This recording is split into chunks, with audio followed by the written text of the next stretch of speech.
all powers, above all powers, lift it up.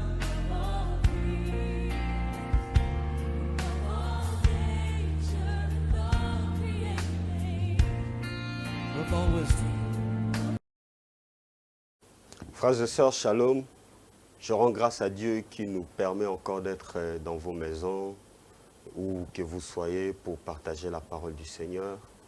Je nous prie pendant quelques secondes de baisser nos têtes dans la prière pour recommander ces instants. Père, je bénis ces instants, parle à ton peuple, utilise-moi, ton serviteur, comme un simple instrument pour véhiculer ton message. Au nom de Jésus, Amen. Bien-aimés dans le Seigneur, aujourd'hui, j'ai un sujet qui me tient tellement à cœur par rapport aux événements que nous sommes en train de vivre durant ces temps. Alors, le thème de mon message, je l'ai intitulé « Le temps sont difficiles, ne soyons pas dans la distraction ». Le temps sont difficiles, ne soyons pas dans la distraction. Ouvrez avec moi vos Bibles et nous allons lire les Saintes Écritures dans 2 Timothée, chapitre 3, à partir de premier verset, et on va descendre jusqu'au verset 5. Il s'agit de l'apôtre Paul qui parle à son fils dans la foi, Timothée. Il lui dit, sache que dans les derniers jours, mes frères et sœurs, nous sommes dans les derniers jours, nous ne sommes pas dans la distraction. Nous passons par les derniers jours. Les événements que nous vivons, le moment que nous passons, nous fait voir que le Seigneur est à la porte. Et il dit, sache que dans les derniers jours, il nous montre les caractéristiques de ce qui va caractériser ces derniers jours. Il nous montre ce qui va se passer dans ces temps de la fin. Il dit, il y aura des temps difficiles. Frères et sœurs, les temps sont difficiles. Ne soyons pas dans la distraction.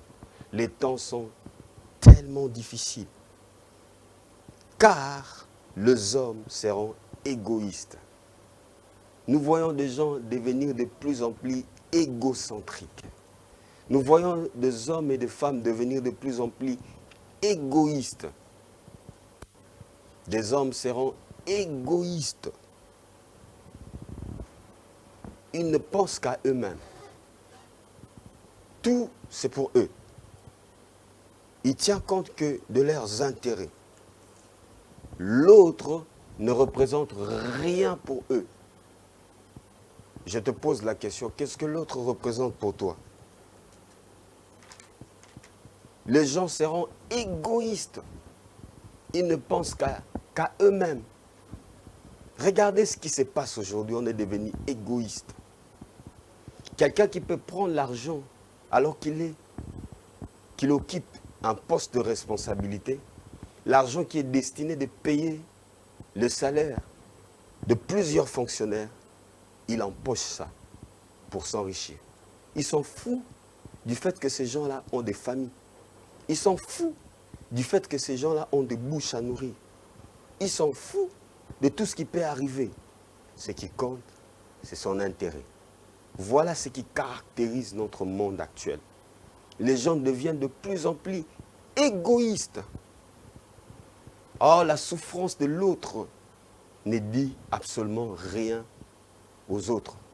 Excusez-moi la tautologie. La souffrance de ton prochain ne te dit absolument rien. On est prêt à tout pour faire prévaloir son intérêt. On est prêt à tout pour faire passer en avant son intérêt. Les gens seront égoïstes. Regarde ce qui se passe dans des mariages coutumiers, entre guillemets.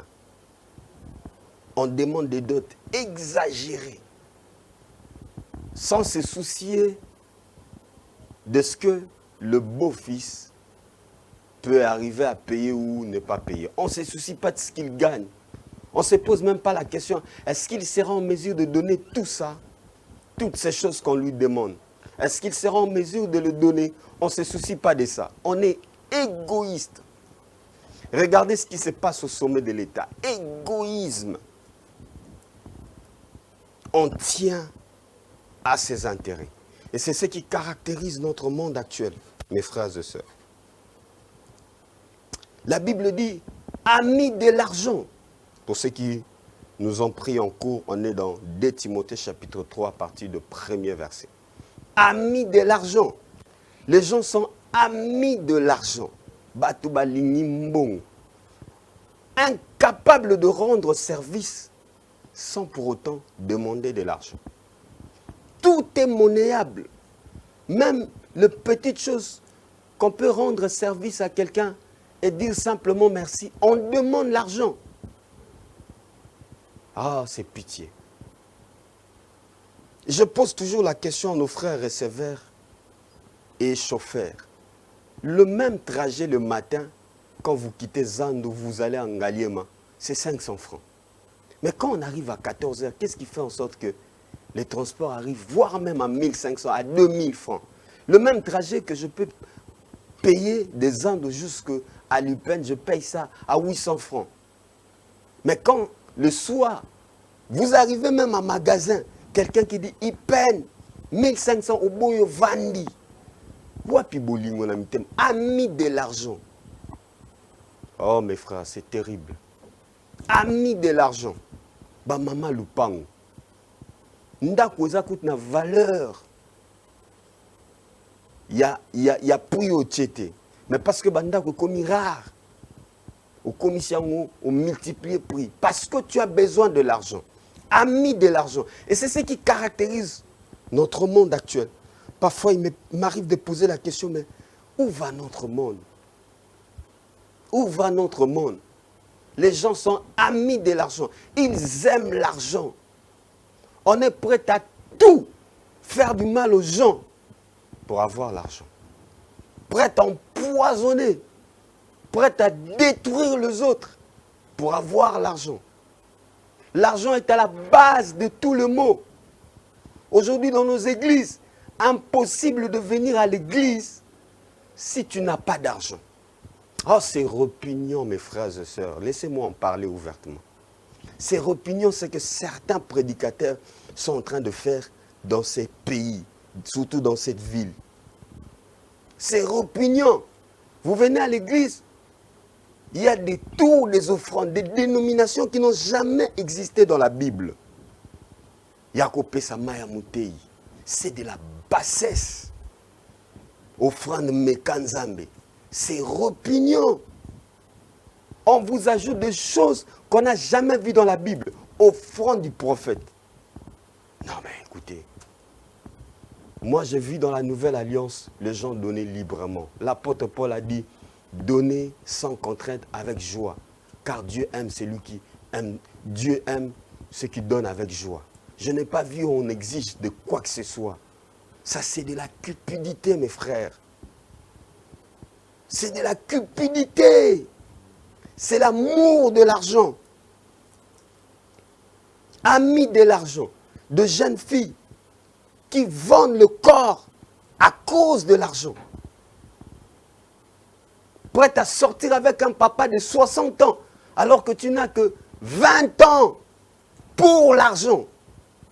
Et c'est ça notre monde. Femme mariée, prête à abandonner son foyer, aller vers un autre homme pour l'argent. Les temps sont difficiles, mes frères et sœurs. Ne soyons pas dans la distraction. Et ces gens-là font partie de nos assemblées. La Bible dit fanfarons, des gens vantards qui se louent de leur haut fait, hautain, blasphémateurs, des gens qui n'ont pas peur d'insulter Dieu, rebelles à leurs parents. Nous voyons des enfants de plus en plus rebelles. Rebelles, mes frères. Rebelles, têtus. Ils ne respectent plus leurs parents. Oh, mes frères, c'est terrible. Insensibles. Quand l'autre passe par des moments difficiles, on est insensible. La souffrance de l'autre ne nous dit plus rien. Et c'est ça le monde où nous traversons. Mais bien aimés, ces choses nous montrent que Le Seigneur est à la porte. Le Seigneur est en train de revenir. Ingrat! Tu fais du bien à quelqu'un, il te remercie en monnaie des sages. C'est le monde actuel. On s'est dit, mais en qui puis-je avoir confiance? Tu as aidé quelqu'un dans la vie, tu lui as fait du bien. Tu l'as pris dans les néants. Et puis du coup, au lendemain, il se retrouve, il commence à t'insulter. Il commence à te mettre des bâtons dans le roues. On se pose la question, mais kakaye, kakaye. Oh bien-aimé, c'est ce qui caractérise que nous sommes en train de vivre le dernier temps. Le temps difficile. Déloyaux, calomniateurs, intempérants, cruels. Ennemis de gens de bien. On n'aime plus les gens qui font du bien. On n'aime plus de gens qui font de bonnes choses. Et c'est ça le monde actuel. Les bonnes personnes sont combattues. Les gens qui se battent pour la vérité. Les prédicateurs qui se battent pour annoncer la vérité. Ce sont eux qui sont combattus. Oh mes frères, c'est terrible. C'est terrible. Traître. Oh, il y a encore des Judas actuellement aujourd'hui. La trahison aujourd'hui. C'est ce qui caractérise notre monde. La trahison dans le monde politique. Les gens qui étaient avec au premier régime, qui quittent, qui changent de régime passé. Et finalement, ça devient un jeu. Oh, parfois, quand je vois ce qui se passe dans le monde actuel, oh, j'ai tendance à dire, Seigneur, reviens très vite nous chercher. Reviens très vite nous chercher. Je ne sais pas qu'en est de vous, mais moi, je rêve du retour de Jésus. Ce monde ici n'a pas d'avenir, mes frères. Ce monde ici court à sa perte. Ce monde ici va à sa fin. Et nous devons aspirer de plus en plus au retour du Seigneur Jésus-Christ. Et le verset 5 dit, ayant l'apparence de la piété. Il y a des gens qui ont l'apparence de la piété. Nos églises sont remplies de fausses personnes. La plupart des gens qui viennent dans nos églises, excusez-moi, je ne suis pas là pour condamner qui que ce soit. Je ne suis pas là pour m'attaquer à qui que ce soit. Mais laissez-moi dire au moins la vérité. Ça part d'un constat que la plupart de nos assemblées sont remplies de fausses personnes. De fausses personnes. Des fausses personnes, des hypocrites.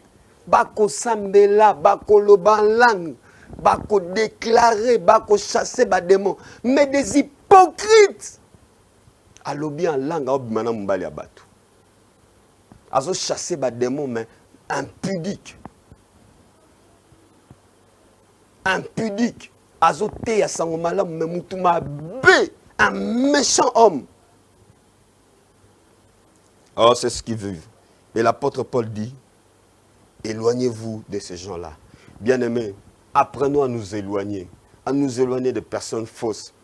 La Bible dit, ne vous y trompez pas, les mauvaises compagnies corrompent de bonnes mœurs. Apprenons à nous éloigner, de plus en plus éloignons-nous. Le mal avec nous chrétiens d'aujourd'hui, c'est le conformisme. C'est de vouloir, oh non, nga nazala bien abattu nyonso tout. Non, kolinga kozala bien abattu nyonso te.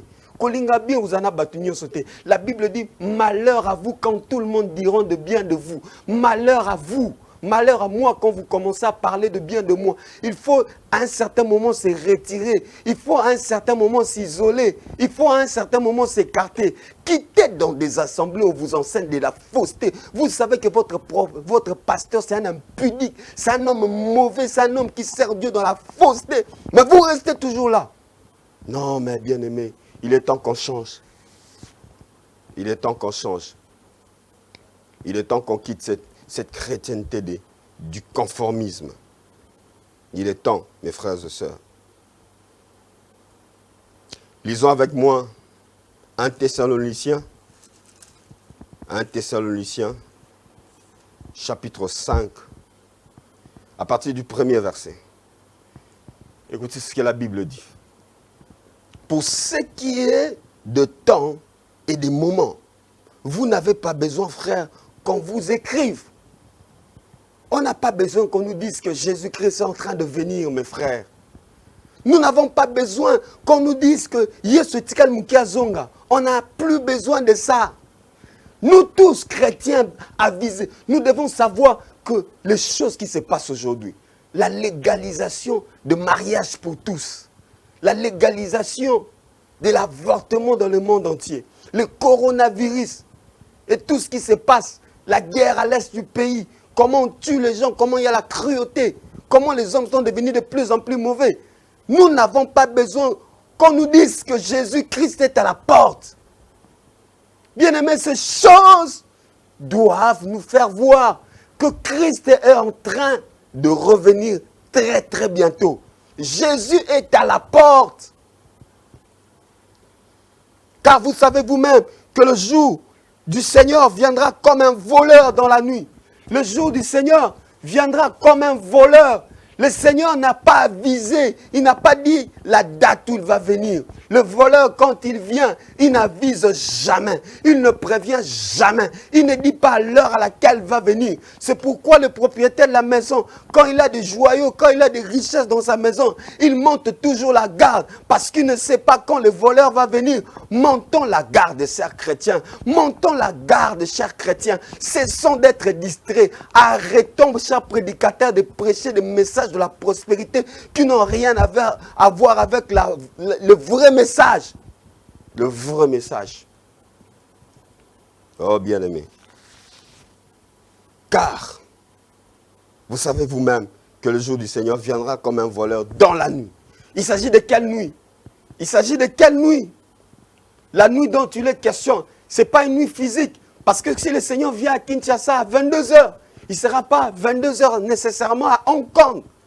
Il sera peut-être la journée. Ailleurs, il sera peut-être le matin. La nuit dont il est question, c'est les temps difficiles.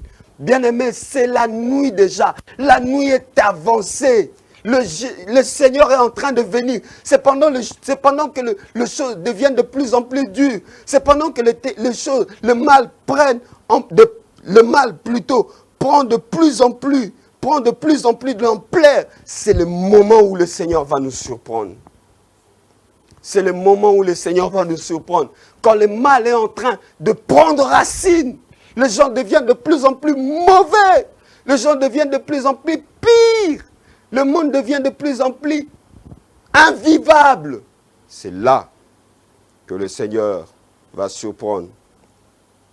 Quand les hommes diront paix et sûreté, alors une ruine soudaine le surprendra. Comme le douleur de l'enfantement surprenne la femme enceinte. Ils n'échapperont pas. Oh, vous qui vivez dans la fausseté, vous n'allez jamais échapper au jugement de Dieu. Vous qui vivez avec le mari d'autrui, vous n'allez jamais vous échapper au jugement de Dieu. Vous qui détournez l'argent de l'État, même si vous échappez à la justice de ce pays, mais la justice de Dieu va toujours vous rattraper. Vous qui commettez des choses horribles en secret, le Seigneur voit ça et la justice de Dieu va toujours vous rattraper. Femme, tu trompes ton mari. Tu trompes ton mari. Ton mari ne sait pas ce que tu fais au travail avec ton chef. Il ne sait pas.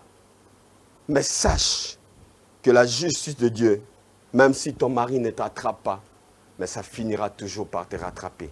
Alors, le Seigneur est là et il nous attend à nous repentir, à nous convertir. La conversion, c'est quelque chose de chaque jour. Même moi qui vous parle, tous les jours, j'ai besoin de me convertir. Tous les jours. Bien-aimé, quand on cesse de se convertir, c'est là les dangers. Tous les jours, j'examine ma vie. Tous les jours, je dis, Seigneur, ça, je dois arrêter. Aide-moi. Seigneur, ça, je dois mettre de côté. Aide-moi. La conversion, c'est tous les jours. Tous les jours, mes frères et sœurs. Oh, bien-aimé. Écoutez ce que dit le verset 4. Mais vous, frères, vous n'êtes pas dans les ténèbres. On n'est pas dans les ténèbres. Le chrétien n'est pas dans les ténèbres. Le chrétien ne peut pas vivre comme les autres. Le chrétien ne peut pas commettre ce que les autres commettent. Chrétien, c'est le christianisme du 21e siècle. Le christianisme plutôt du 21e siècle consiste à venir seulement à l'église, prier simplement. Mais ce qui fait la force du christianisme, on ne le pratique pas. Chrétien du 21e siècle, ça doit cesser. Tu viens à l'église, tu as la rancœur, tu ne veux pas pardonner. Ça doit cesser. Ça doit cesser. La vie chrétienne ne consiste pas à aller à l'église. Aller à l'église, c'est bien, mais ce n'est pas ça, la vie chrétienne. La vie chrétienne, c'est une vie, ce n'est pas une religion. C'est une vie. Une vie, on doit vivre comme Jésus. Jésus-Christ pardonnait toujours ceux-là qui lui faisaient du mal. Jésus-Christ avait l'amour pour tous. Jésus-Christ faisait du bien à tout le monde, même à ses ennemis. Oh, c'est ça avec le christianisme du 21e siècle. La Bible dit, mais vous n'êtes pas dans les ténèbres pour que ce jour vous surprenne comme un voleur. Chrétiens, ne soyons pas dans les ténèbres pour que le jour du Seigneur nous surprenne. Soyons toujours prêts.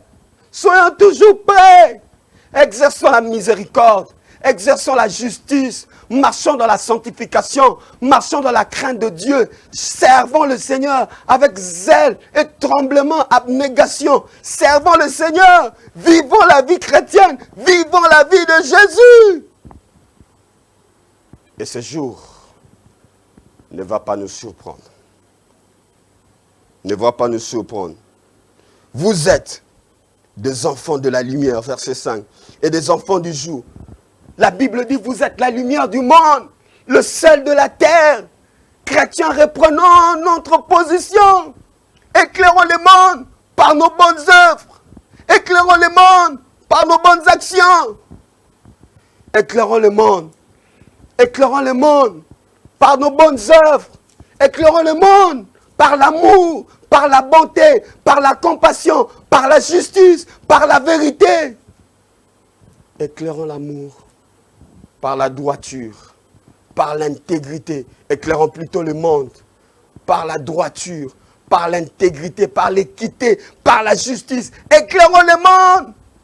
Le monde est corrompu. Le monde est dans les ténèbres. Soyons de lumière dans ce monde ténébreux. Oh, éclairons le monde.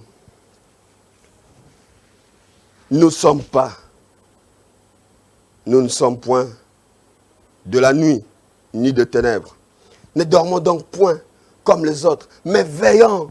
Veillons. Veillons, ce n'est pas aller à l'église, passer des veillées de prière. Non. Veillons dans la prière. Soyons vigilants. Jésus-Christ est en train de venir. La Bible dit, veillez, priez, pour que vous ne puissiez pas tomber dans la tentation. La Bible dit, votre ennemi, le diable, rôde comme un lion, cherchant qui dévorer. Veillons, mes frères. Montons la garde. Prions, bien-aimés. Le temps sont difficiles. Cessons de prier pour des choses matérielles. Je vous ai dit toujours, ce sont les païens qui recherchent ces choses. Mais nous, notre Père Céleste, c'est que nous avons besoin. Prions pour des choses spirituelles. Prions pour des choses d'en haut. Prions pour l'amour. Prions pour la paix. Prions pour la joie. Prions pour être enracinés dans la doctrine, dans la sainte doctrine. Prions pour que nous soyons de plus en plus prêts pour accueillir le Seigneur dans les airs. Prions. Prions. Car ceux qui dorment la nuit. Et ceux qui s'enivrent la nuit. Verset 9. Car Dieu ne nous a pas destinés à la colère, mais à l'acquisition du salut par notre Seigneur Jésus-Christ. Dieu ne nous a pas destinés à la colère. Dieu t'a destiné. Il a dit, je veux vous préparer une place. Il y a une place qui a été préparée pour nous chrétiens. Il y a une place qui a été préparée pour nous chrétiens. Il y a une place là au ciel. Moi, j'aspire à aller là où mon maître m'a préparé une place. Là où il n'y aura pas de pleurs. il y a où il n'y aura pas de maladie, il y a où il n'y aura pas de pauvreté. Il y a une place que le Seigneur a préparée pour nous. Chrétiens, Jésus-Christ est en train de revenir. Ne soyons pas dans la distraction. Jésus-Christ est en train de revenir, mes frères. Cessons d'être dans la distraction. Soyons prêts, mes frères. Cessons d'être dans la distraction. Soyons vigilants. Tel est le message que je voulais vous encourager pendant ces quelques minutes. Baissons la tête et prions. Seigneur, merci pour cette exhortation qui certainement a touché quelqu'un. Je prie, Seigneur, que tu nous aides à être prêts, Seigneur, pour t'accueillir dans les airs. Je prie, Seigneur, que le chrétien ne soit plus dans la distraction. Que tout le monde mette leur vie, que nous tous, que nous puissions mettre nos vies en ordre. Béni sois-tu. Au nom de Jésus. Amen. Je suis Francis Chimanga, prédicateur de la parole de Dieu. Et c'était pour moi une grande joie de vous présenter cette émission. Que Dieu vous bénisse. Above all powers, lift it up.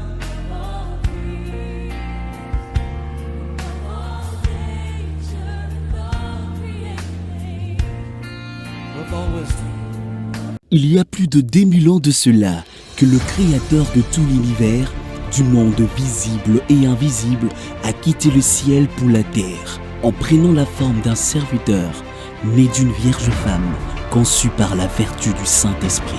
Jésus-Christ, malgré son apparence humaine, en lui habitait toute la plénitude de la divinité, parce qu'il n'était pas que le Fils de l'âme, il était aussi le Fils du Dieu vivant, celui que tous les anges des cieux adorent. Il est le seul envoyé de Dieu qui a apporté aux hommes la grâce et la faveur divine d'être sauvés et d'avoir, par la foi en son nom, la vie éternelle. Connaître le Fils de Dieu, tel est le terme de l'année 2021 que le ministère Zoé Tabernacle vous présente, à vous qui avez faim et soif de connaître le pasteur et le gardien de vos âmes, celui en qui vous avez cru sans l'avoir vu. Et ici en République démocratique du Congo, une nouvelle ère de gloire se lève. L'ère du soleil levant qui visite le peuple qui s'est acquis au prix de son sang pour attester qu'il est le Dieu et le Seigneur de la RDC.